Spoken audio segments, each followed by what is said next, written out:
afternoon, Tom. How are you doing? I'm good, Yusuf. How are you? Yeah, I'm good. So what are we driving today? So this is the Rivian R1S. They are not coming to the UK anytime soon, but they are actually been pretty popular over here in the US for a couple of years now. Yeah, how many have they sold over here roughly? They said tens of thousands, didn't they, over in the shop? So it's pretty impressive.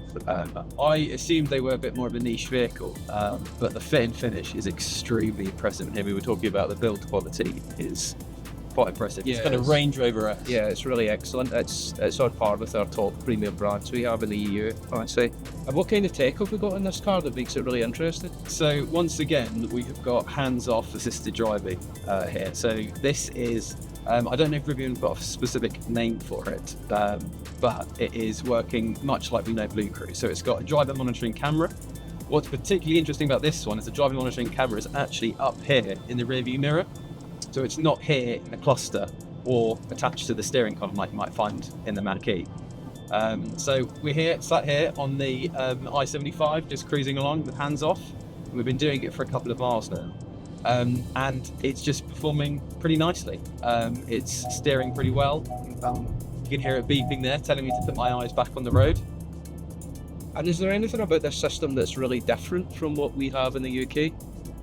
So it does have lane change assist, although I haven't been able to actually initiate it yet because we're in pretty heavy traffic.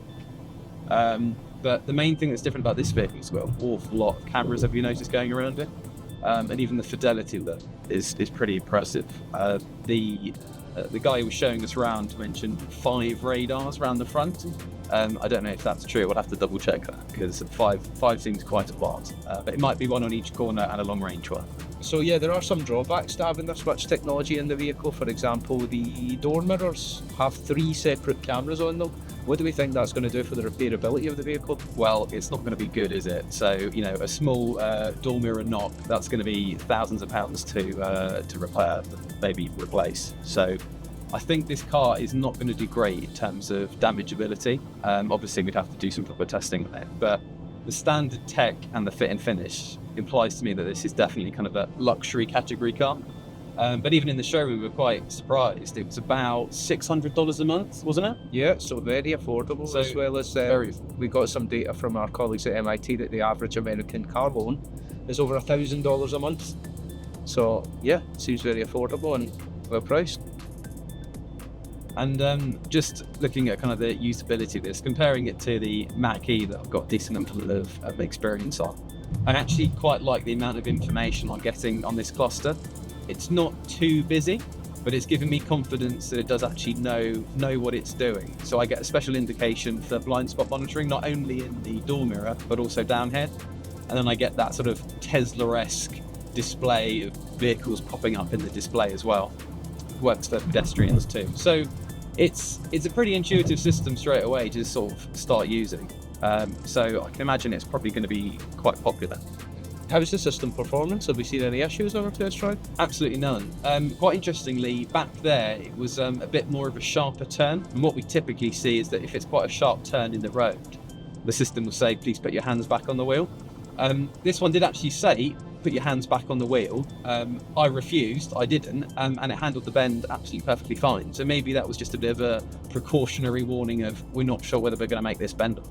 Yeah, but it's a good thing to see, enforcing a sort of collaborative nature and allowing the driver to steer a little bit even in the hands-off mode rather than just disabling. Yeah, no, definitely. And even if I move within lane, this is what we like to see. The system is not disengaging.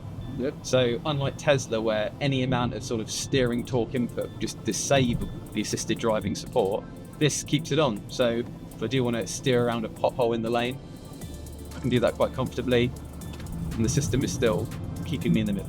So, like I say, initial impressions of comparing it to the Mach-E, this is really, really good. It's very smooth, and I think it's very intuitive, where the Mach-E can be a little bit confusing.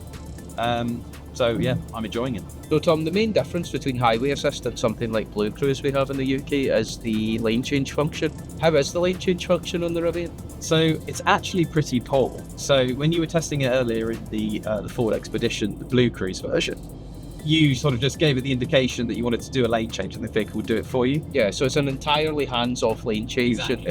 And It's driver initiated. So here it's still driver initiated, but it's a bit of a quirky one. So I'm just going to let this semi-truck pass me so we don't go into the side of it. But what I have to do is I have to start indicating, then I nudge the steering wheel for the vehicle to begin the lane change maneuver. But then I also have to manually stop the lane change by centering the middle of the lane. So it kind of nudges me across lanes. So if I indicate now, nudge the steering wheel, and it goes across, but then I have to then stop the lane change maneuver. So it does technically assist me with the lane change, but I would never use that function. It doesn't really help me in any way because I would just indicate change lane. So bit of a quirky one there. I'm not quite sure what Rivian were trying to achieve with it. Might have to experiment a little bit more. Yeah, it's potentially aiming for a more collaborative nature rather than giving you a true hands-off lane change, and that could be a design choice. But yeah, the implication of how it's implemented obviously has an impact on the usability, and that will have an impact on how many people are prepared to pay for it and how much of this we see on public roads. Definitely. I wonder if it gives you like an emergency state. Obviously, we won't test it, but say if I'm beginning that lane change maneuver and something comes into my blind spot that I might collide with, maybe that's when it do basically an emergency lane keep and it will steer me back in a way.